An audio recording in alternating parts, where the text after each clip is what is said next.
Não, na verdade ela só comentou, né, que era um projeto internacional, ia passar os dados direitinho, comentou da BIP também, né, mas... Certo, beleza. Bom, eu trabalho como programador, né, faz 17 anos, sempre trabalhei como programador, né, e sempre nessa stack de Java. Lá no início, né, era mais comum trabalhar com sistemas full stack, né, que o Java ele tinha o JSP, o próprio JCF, Struts, né, esses frameworks de Java full stack. Eu trabalhei no início da minha carreira com isso e depois, ali mais ou menos, acho que em 2015, foi a primeira oportunidade de trabalhar apenas como back-end, né, que foi para uma empresa de telefonia aqui do Brasil, né. Depois disso, né, até pegando o gancho aqui já dessa questão do trabalho internacional, né, eu trabalhei por 2 anos e pouco menos de 2 anos e meio, né, em projetos internacionais, uma parte pela IBM, né, no projeto lá de 2 operadoras de telefonia dos Estados Unidos, que elas estavam se fundindo, né, e nesse projeto precisava alterar uma série de sistemas deles lá para poder suportar essa fusão, né. Então eu fiz parte... Oi? Não, era a Sprint e a T-Mobile. Eles eram, se não me engano, acho que a terceira e a quarta maiores, e aí eles se fundiram, viraram, acho que a segunda maior, alguma coisa assim. E aí era uma equipe de 4 pessoas na célula que eu trabalhava, sendo que eram 2 indianos, eu e mais um brasileiro, né? A gente se comunicava em inglês. Da parte técnica tinha uma boa, assim, a maior parte era sistemas com back-end e microserviços Java Spring, né? E front-end em Angular. Mas também a gente mexia em coisas mais antigas, né? Eu especificamente mexia em um sistema lá que ele era do início da década de 2000, assim, era um Java bem antigo, né? Inclusive a empresa que tinha feito ele na época nem existia mais, né? E aí, assim, eram pequenas alterações, né? Só que a complexidade é que era um número grande de sistemas diferentes, né? Por causa da fusão, né? Aí, depois desse projeto, eu fui para a Dell, né? Que foi o segundo projeto internacional onde eu participei, né? Nesse daí eu fiquei mais ou menos 1 ano lá, que não chegou a 1 ano, né? Foi de abril até dezembro, então foi uns 8 meses. E lá era alteração em vários sistemas também, com Spring Boot, microserviços e front-end Angular, né? Para suportar os mais diversos fluxos lá da Dell, desde coisa de entrega de equipamento, coisa de garantia, aqueles números de série, né? Registro, essas coisas. Então teve uma série de atividades nesse sentido, né? Era uma célula grande, essa daí tinha, se não me engano, aqui eu participava ali no stand-up, tinha 9 pessoas, né? Além de mim, todos os outros eram indianos, e aí toda a comunicação com eles lá era em inglês também, né? Então, assim, isso seria bem resumido, né? O que eu já trabalhei, destacando um pouco essa parte aí internacional, já que eu já atuei, né? E aí hoje eu estou naquela busca, que eu acho que é a busca de todo desenvolvedor brasileiro, né? Que é de trabalhar no exterior, ter salários maiores, né? Um dia conseguir lá ganhar em dólar, ganhar em euro, né? Eu mesmo nunca tive vontade de sair do Brasil fisicamente, né? Mas com o trabalho remoto eu vejo essa oportunidade, né? Tanto que nessas oportunidades que eu trabalhei para fora eu sempre ganhei salário de brasileiro mesmo, né? Mas a ideia era ir pegando mais experiência ali em projetos internacionais, né? E é mais ou menos esse estágio que eu estou hoje para ir no futuro, assim, daqui a uns anos, 5, 10 anos, conseguir uma contratação direta, alguma coisa assim, né? Seria mais ou menos isso, bem, bem resumido mesmo. Se quiser mais detalhe de alguma coisa, sim, acredito que hoje é mais ou menos por aí, né? Okay. On the telecommunication company from Brazil, which I worked for the first time as a back-end developer, it was very challenging because the system we built were made to have a lot of performance. So I had to learn how to write code that perform very well. So some patterns that we use on clean code at the time were heavier than simply writing the simplest code possible. So it was very good to change my mindset and to learn how to implement code on a simple way that performs better than using a pattern, like for instance, one pattern that was very common was facade delegate at that time on systems. But on this one, we did not did that. We simply implement the classes and the interface. From my side, one great goal I called Archive on this team. The team was very small. It was just me and another senior developer, and some time later it became for developers. So it was not a very large team, but I was able to implement asynchronous processing flow in order to process a big number of requests. It was using a framework called Spring XG, which is a framework based on consuming different queues. Those queues were from RabbitMQ.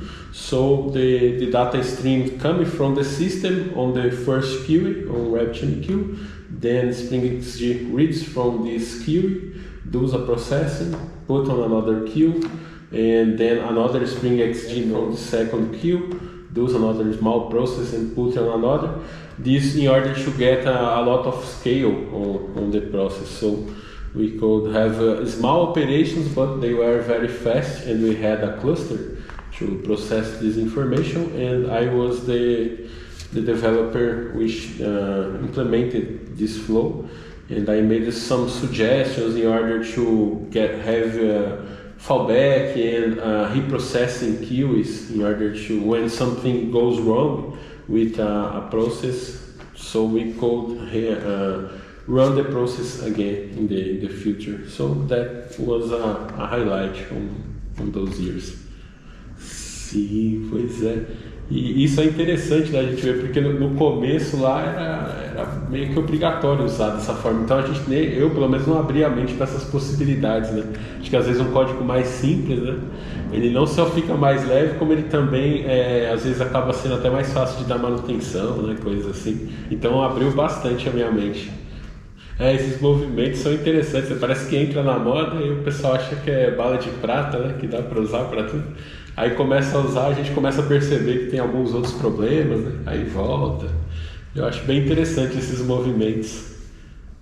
E às vezes o microserviço você tem uns problemas também, tipo assim, você precisa fazer alguma pequena alteração que envolve vários microserviços, aí você precisa fazer 20 commit, 20 PR, né?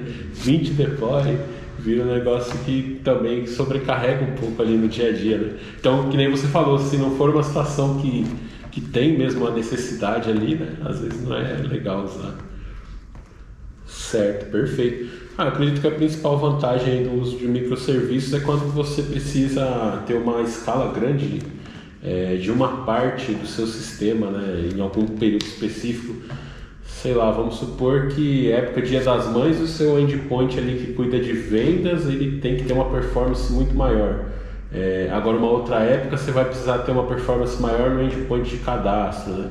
Então, essas duas coisas juntas, você precisa ter uma necessidade grande ali de performance, né? E ela também precisa, assim, você ter uma justificativa para aquilo, no sentido de que, nessa época esse serviço vai ser mais usado, nessa outra ele vai ser menos usado, mas aí eu tenho um outro que eu posso escalar, né? Eu, na minha visão, eu vejo dessa forma, assim, como a principal vantagem. E aí também dá para você, dependendo do cenário, né? Eu ainda não vi isso profissionalmente, mas às vezes eu fico imaginando, de repente você pode ter um endpoint ali que ele vai funcionar melhor em Python, aí você implementa aquele fluxo em Python, outra parte de cadastro você faz em C# porque ele é melhor, aí de atualização você faz em Java, por exemplo, pensando no CRUD, né? Você pode chegar nesse nível de especificidade, né? Eu ainda não vi ninguém fazer isso, mas eu imagino que, assim, seria totalmente possível, né? Então acho que essa é a maior vantagem que eu vejo, assim, em termos de também, na hora, assim, isso pensando no sistema, né? Agora, como desenvolvedor, tem uma grande vantagem também que você consegue, ele fica mais leve, né? Tanto para você desenvolver quanto para você testar, né? Você baixa aquele projetinho na máquina, pequenininho, você já sobe ele, já roda, né? Já faz os testes. Agora, se você baixa um monolito enorme, às vezes você vai testar, sei lá, um fluxo de emissão de nota fiscal só. Aí você precisa configurar, às vezes, filas de controle de estoque, configurar um monte de coisa na tua máquina, subir aquele negócio grande, pesado, né? Então eu vejo essa vantagem também, além do lado arquitetural, né, do sistema, também como desenvolvedor tem essa vantagem de ficar mais ágil. Certo, perfeito. Olha, eu acho que o primeiro que eu faria seria extrair esse responsável por listar produtos, né?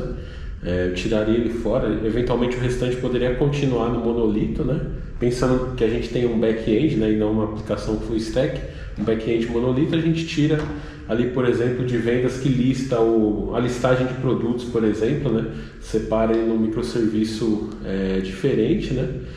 A gente pode fazer isso de várias formas, né? Mas eu faria construindo pode ser até sei lá, um copy-paste mesmo do projeto com nome diferente, depois corta tudo que não é de vendas, né? Ou então pode só copiar e colar as classes. Eu faria assim, como eu decidiria, né, sobre quais colocar para o microserviço, usando vendo, por exemplo, uma coisa que a gente tinha na operadora de telefonia aqui do Brasil, às vezes era um fluxo específico que estava lento, né? Aí a gente tirava, extraía aquele fluxo, no caso lá não era microserviço que a gente fazia um banco em memória, né, para poder agilizar essas consultas, mas seria mais ou menos essa abordagem, partindo de uma necessidade ali, sabendo que aquele ponto do sistema está crítico, está com lentidão, alguma coisa assim, extrairia aquela parte do sistema, né? E aí o restante poderia continuar no monolito e avaliar, né, se é interessante tirar o restante também ou não, né? Certo, aí viraria um projetinho mesmo à parte, né? Vamos supor, pensando que o monolito seja um back-end com Spring, né? Também já vi isso, usa o Spring só que para subir um monolito, né? E não vários microserviços.